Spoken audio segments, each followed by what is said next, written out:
Swayam Prabha. Digital India. Educated India.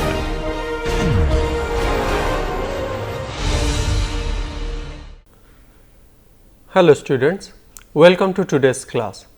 In last few classes, we have been discussing the problem of harmonic oscillator and how we can solve this problem through quantum mechanics.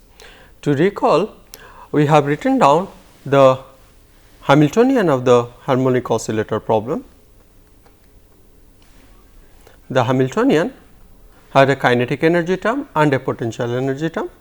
The kinetic energy term is given by the operator p square by 2m and the potential energy term is given by the operator half k x square term. So, here p is the momentum operator and x is the position operator. We also discussed that instead of using the linear momentum and the position operator, we can express these two operators in terms of two new operators that we call step up or step down operators, and we can express this Hamiltonian as h bar omega a plus, which is step up operator, a minus, which is step down operator, plus half. So, this is the new form of the Hamiltonian operator that we had been dealing with. If you remember, we called this a plus a minus operator as a new operator called operator n, and we tried to solve the eigenvalue problem corresponding to this operator. While doing so, we defined that let phi n be an eigenfunction of this operator n with an eigenvalue of small n. So, this is what we had defined. Since n is a Hermitian operator, this n is going to be a real eigenvalue. Other thing that we should remember is that looking at this Hamiltonian operator, which is sum of p square and x square operators. If you remember, p is a Hermitian operator, therefore, its eigenvalues are real. It can be positive or negative, but they have to be real. But p square's eigenvalues have to be real and positive. Similarly, x is also a Hermitian operator and its eigenvalues are going to be real, whether positive or negative, but however, x square operator's eigenvalues are going to be real and positive. So, therefore, the eigenvalues of this Hamiltonian operator for harmonic oscillator are going to be real and positive, because this operator is sum of square of two Hermitian operators. So, therefore, the eigenvalues are going to be real and positive. Given that we have defined our Hamiltonian as in terms of this n operator, and then we would see what would we get if we evaluate this particular expression.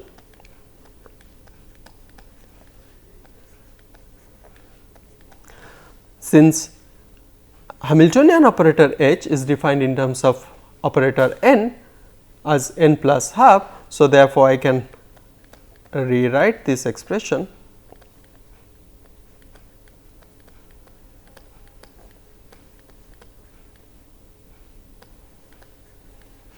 and I have this h bar omega, I am bringing it out of this integration. So, when you see this operator n, when it acts on phi n, we have defined that this phi n is an eigenfunction of operator n. So, therefore, the result of this exercise would give us n plus half h bar by omega. So, this is the expectation value of this Hamiltonian operator. Now, this Hamiltonian operator's eigenvalues are going to be real and positive. So, therefore, we can say n plus half is going to be greater than or equal to 0. So, therefore, n is going to be greater than or equal to minus half. So, when we started defining our eigenfunctions of this operator n, we just said that let n be an eigenvalue. We did not know anything about n, but now we see that this value n cannot be smaller than minus 0.5. It has to be greater than or equal to minus 0.5. Mind you, we still do not know what are the values of n or what is the lowest possible value of n, but at least from this exercise we get to know that there is going to be a lower limit for the value of n. If you remember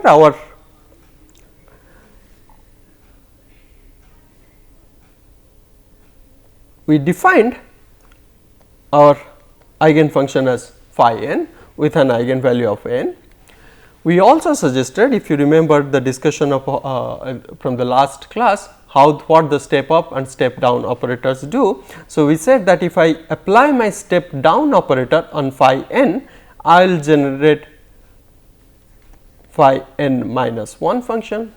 If I apply step down operator one more time, I am going to get phi n minus 2. If I start applying step up operator instead of step down operator on phi n, I am going to get phi n plus 1. So, this is the action of step up operator and this is the action of step down operator. So, step down operator brings me down the eigenvalue spectrum, step up operator takes me up the eigenvalue spectrum. Now, since phi n are the eigenfunctions of the Hermitian operator n, so therefore, they are going to form a complete set. So far I did not know what are these, whether there was any upper limit or lower limit to this n, but now thanks to this exercise I now know that there exists a lower limit of n. Now, if there exists a lower limit of n below which the eigenfunction should not exist, that means suppose I want to find out what is the lowest possible eigenfunction. I call that phi minimum, that is the lowest function. Now, if I have this lowest function phi minimum and I apply the step down operator on it. So, I have this phi minimum which is the lowest eigenfunction of operator n, and I apply my step down operator on this function. What would I do? What would I get?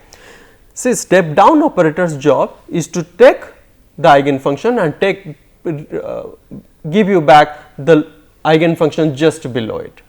But now, since we have defined phi minimum is the lowest eigenfunction, since it is lowest eigenfunction, there exists no other eigenfunction below it. So, therefore, this exercise should give me 0. This is what we discussed, this is what we have learned from this exercise. Now, suppose this, so therefore, if this is the lowest allowed eigenfunction, action of A minus will give me 0. Now, what is the eigenvalue? So, this phi minimum is the lowest eigenfunction of operator n. If this is the lowest eigenfunction, the question that we are asking is that what is the eigenvalue corresponding to it. So, if you remember, n we have defined just here A plus A minus operator, the step up step down operator, and then we are applying phi minimum here. Now, when you look my A minus operator, when it acts on phi minimum, what do I get? Since phi minimum is the lowest eigenfunction, step down operator should give me 0, because there exists no other eigenfunction below phi minimum. So, therefore, this A minus operation on phi minimum gives me 0. So, therefore, the outcome is 0, which I can rewrite as 0 multiplied by phi minimum. What advantage do I get by writing in this way? So, if you look at the left hand side and right hand side, you see that left hand side shows operation of operator n on phi minimum, and the right hand side shows that I am getting back my function with a constant 0. So, that means phi minimum is an eigenfunction of operator n with eigenvalue of 0. So, does this satisfy the other limit? The limit that we have found from this exercise is that the value of n should be greater than minus 0.5. It could have been minus 0.4, it could have been minus 0.3 or any other number, real number above minus 0.5. But this exercise over here tells me that the minimum value of n, the minimum eigenvalue n is going to be 0. So, therefore, phi minimum I can write as phi 0. So, the lowest possible value of n is going to be 0. Now, this is the lowest eigenfunction of this operator n. But remember, we are interested in the operator Hamiltonian operator. Hamiltonian operator is closely related to this n operator. So, now we have seen that the lowest eigenfunction of n operator is phi 0, but now the question is what would I get when I apply this Hamiltonian on this lowest eigenfunction. This we will look up next. So, H is Hamiltonian operator is defined as n plus half into h bar omega, and we saw that phi 0 is the lowest eigenfunction of operator n with this relation. So, if I apply this phi 0, if I apply the Hamiltonian operator on phi 0, what would I get? So, the Hamiltonian operator is given like this and application of phi 0. So, when n acts on phi 0, I get 0, and then if you do this little exercise, you would get. Now, what do I see? I see that phi 0, the lowest eigenfunction of operator n, and since this is the only operator that is defined in Hamiltonian. So, this is also the lowest eigenfunction of this Hamiltonian operator. So, the lowest eigenfunction of this Hamiltonian operator corresponds to an energy value of half h bar omega. So, this is, since phi 0 is the lowest eigenfunction, that means the corresponding eigenvalue is the lowest possible energy of a harmonic oscillator, and this value is also known as 0 point energy.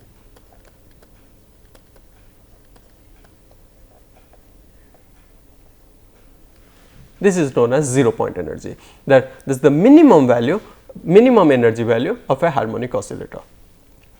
Alright. Now, we know the lowest eigenvalue.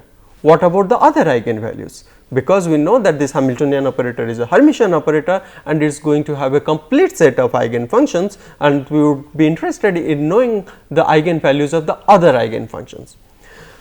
To do that, I will remind you of a little exercise that we did in some earlier class. We discussed that if phi n is an eigenfunction of operator n with an eigenvalue of small n, we have already shown that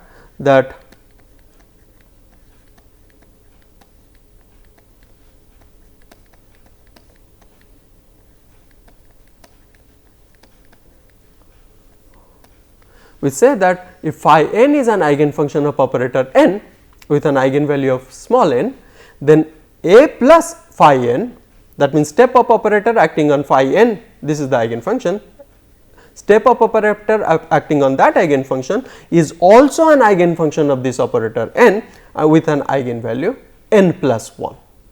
So, we would remember this expression and use this relation to calculate other eigenvalues of the Hamiltonian operator. Okay.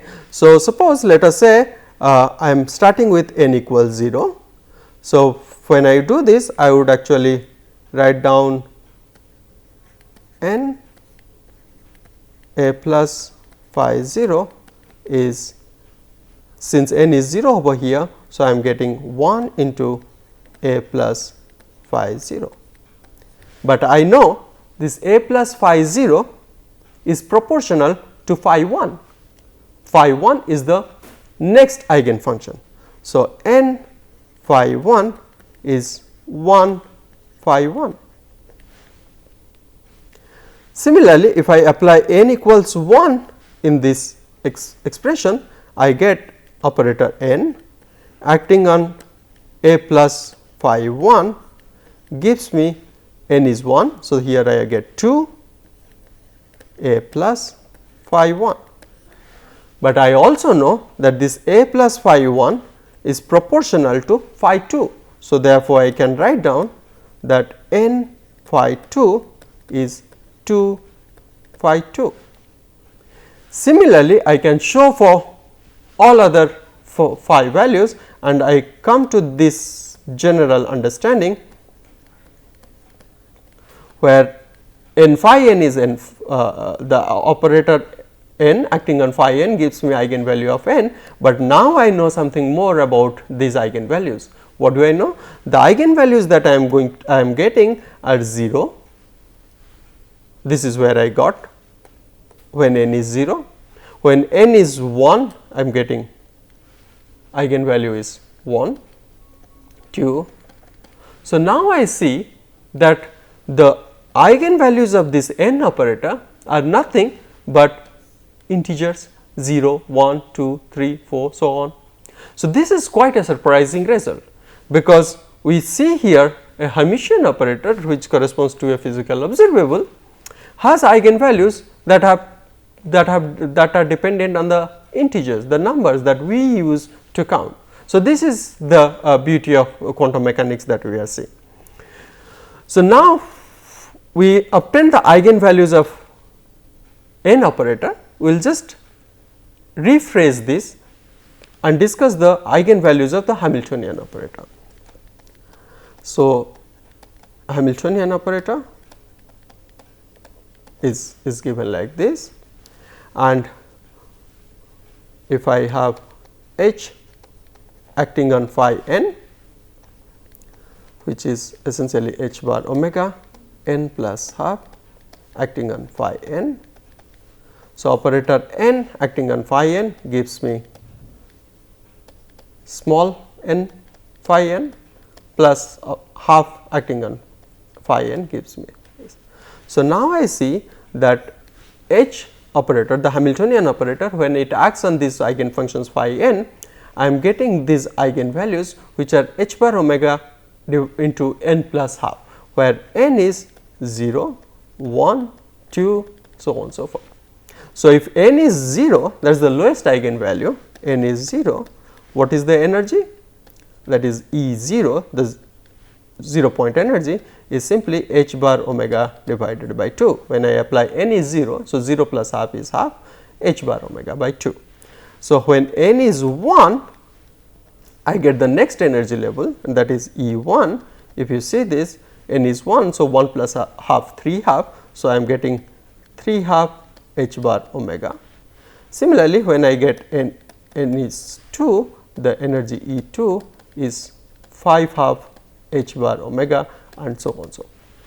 So, now what I am getting is that the energy levels of this harmonic eigenvalues of this harmonic oscillator problem, where the energy levels are given by these quantities, and if you already notice, the spacing between two consecutive energy levels of harmonic oscillator are constant. So, they are all h bar omega. Please remember or refresh your memory as to what was the spacing between two consecutive energy levels of particle in a one dimensional box problem. The lowest energy of this harmonic oscillator that we see, as I have already mentioned. So, this is called 0 point energy. So, we have now obtained an understanding about the eigenvalues of the harmonic oscillator problem. Now, next what we will do is that we will discuss the eigenfunctions of harmonic oscillator. So, we have defined our eigenfunctions as phi n, but still we do not know actually what are the functional form of phi n. But what we have already known, one important quantity, one important information is that the lowest eigenfunction is my phi 0. This is the lowest eigenfunction. Now, if this is my lowest eigenfunction, if I apply a minus operator on this lowest eigenfunction, I am going to get a 0. This much I know, but I still do not know what is phi 0, what is the functional form of phi 0. This is what we are going to do. If you remember, we defined our a minus operator, the step down operator, as beta by root 2 x plus I p m omega phi 0. So, this is the definition of a minus operator that we had defined in terms of x and p, the position and momentum operators. So, since beta by root 2, beta is a constant, which is beta square is m omega by h bar. So, therefore, this is a constant for a non-zero constant for a particular problem. So, I can ignore this term or take it to right side, and then I have x plus I by m omega, and p operator is, so I have only one variable.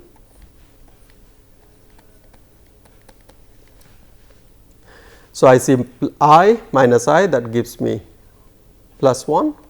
So, I have x plus h bar m omega d by dx phi 0 is 0. This is, here I just use the definition of p operator, momentum operator. So, I am going to solve this equation.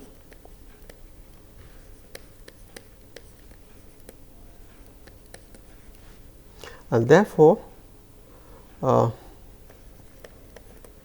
take this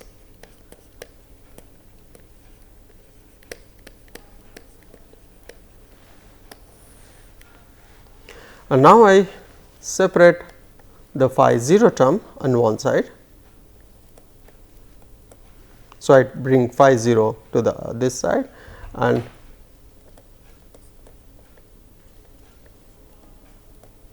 x terms on the other side, and what I am going to do is that, you remember this m omega divided by h bar is a constant. So, I am going to integrate both sides, and I have already done a few times this kind of integration. So, this the left hand side will give me ln phi 0, and if you remember, this m omega divided by h bar was beta square, and the integration of x dx would give me x square divided by 2 plus a constant of integration. I am calling it ln a, which is where a is a constant. So, I can rewrite this phi 0 as a, which is coming out of the constant of integration, multiplied by e to the power minus b x square by 2. So, this is my the functional form of the lowest eigenfunction of harmonic oscillator. So, remember how we come to this functional form. In this case, we actually did not derive all the eigenfunctions through one general expression, but what we are doing is that we are using this concept of step up step down operator and found out the lowest eigenfunction, the functional form of the lowest eigenfunction by using the definition of this step down operator, and then we have this functional form. Now, what is this? If you look at this form, this is e to the power minus some constant x square type of form, and this form is called a Gaussian function, e to the power minus some constant multiplied by x square. So, this Gaussian function has a bell shape. This is x is 0 and this goes from minus infinity to plus infinity, and this function has some other interesting property, is that this is an even function that you can already see. For example, we define a function as even function where f of x is equal to f of minus x, and if f of x is negative of f of minus x, then this is an odd function. If this equality holds, then this is an even function. So, this Gaussian function is an even function because this is symmetric with respect to this 0 axis. So, what we obtain now is the functional form of this wave eigenfunction, but what we do not know is this constant a. How do we get this? Since we have only one constant unknown here a, and if you remember, a necessary condition to have a well behaved function is that it should be normalizable. So, this function we have to normalize, and once we normalize this function, we will be able to obtain what is the value of a, and this is what we would try to do next. So, we would normalize the lowest eigenfunction. So, if phi 0 is a e to the power minus beta square x square divided by 2. To normalize this function, so I have to have phi 0 star phi 0 dx where it goes from minus infinite to plus infinite should be equal to 1. Now, phi 0 is the function you have, phi 0 star is its complex conjugate. So, since this is, but this is a real function, there is no imaginary root. So, phi 0 star is essentially phi 0. So, I write like this, a square, this is the constant, I am bringing it out, e to the power minus beta square x square dx. So, this is how do I get beta square x square, because there is divided by 2 in each term. So, phi 0 and phi 0 star will have this half e to the power minus beta x square divided by 2. So, when I multiply them I get e to the power minus beta square x square dx. Now, I have to integrate this function, but before that I rewrite. So, this I am going to integrate this function. I already have discussed that this is a Gaussian function which is an even function and is symmetric with respect to the 0 axis. So, therefore, what I would do is that instead of using this minus infinity to plus infinity limit, I will change the limit to 0 to infinity, because if a function is symmetric, then its integration or the area under that curve is going to be same when I integrate from 0 to plus infinity or 0 to minus infinity. So, therefore, instead of integrating it from minus infinity to plus infinity, I am going to use this rewrite this in this way, where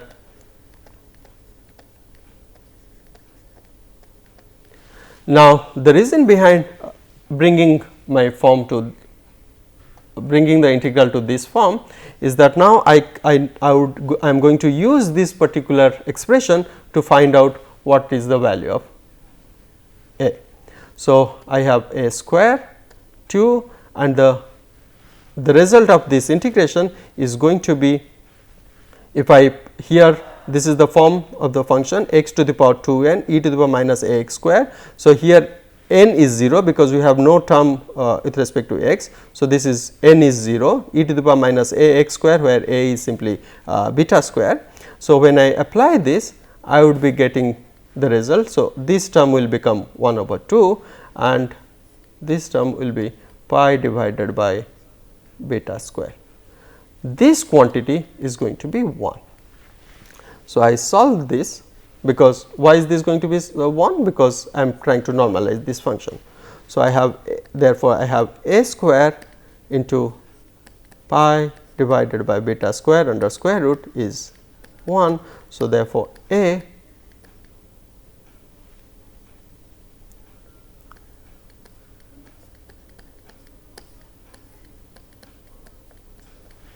So, this is my normalization constant, and the final eigen function, the normalized form of the eigen function, if I have to write down, this would be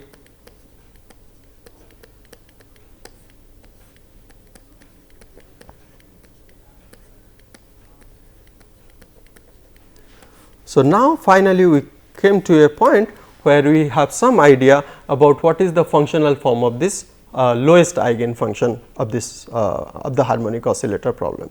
So, in today's class, just to remind you, we discussed the eigenvalues of the harmonic oscillator problem. We also discussed the functional form of the lowest eigen function of this harmonic oscillator problem, and also we normalized this function lowest eigen function. In next class, we will continue our discussion on the other eigen functions of harmonic oscillator problem. Thank you for your attention.